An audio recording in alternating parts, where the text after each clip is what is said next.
संख्याओं का घटता क्रम। बच्चों, अब हम देखेंगे कि संख्याओं को घटते क्रम में कैसे जमाया जाए।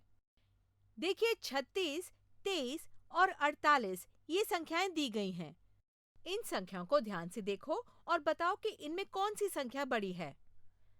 मैडम, 48।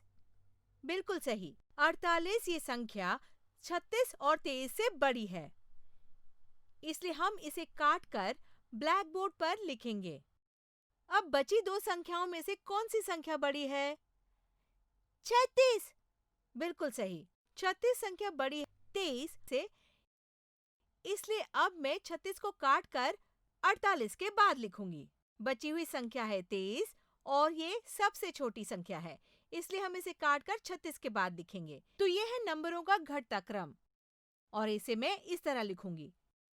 जिस तरह से हम बढ़ते क्रम में छोटी संख्या से बड़ी संख्या तक काटना शुरू करते हैं, उसी तरह से घटते क्रम में हम सबसे बड़ी संख्या से शुरू करते हैं और छोटी संख्या की ओर बढ़ते हैं। समझ गए? आसान है ना? बिल्कुल मैडम।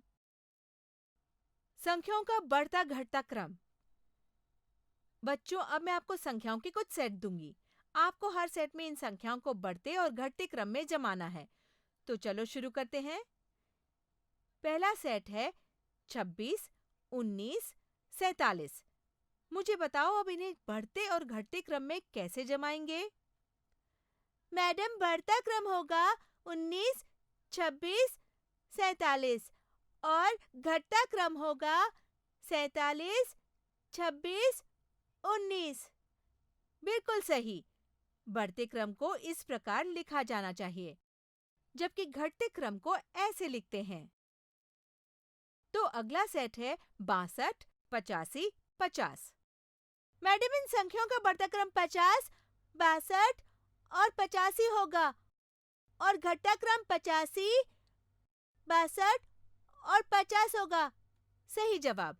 बढ़ते क्रम को ऐसे लिखते हैं और घटते क्रम को इस प्रकार लिखते हैं।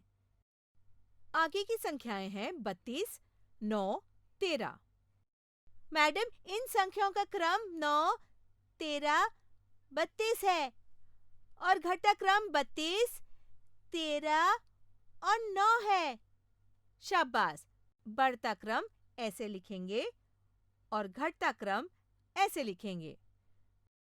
अगली संख्याएं हैं 43, 76, 89, 60।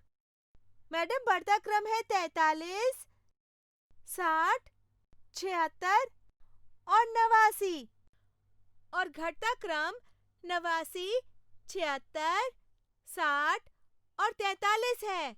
बहुत बढ़िया।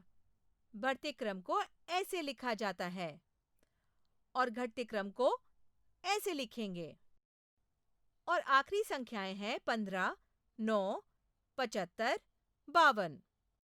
मैडम, बढ़ता क्रम होगा 9, 15, 52 और 75 और घटता क्रम होगा 75, 52, 15 और 9।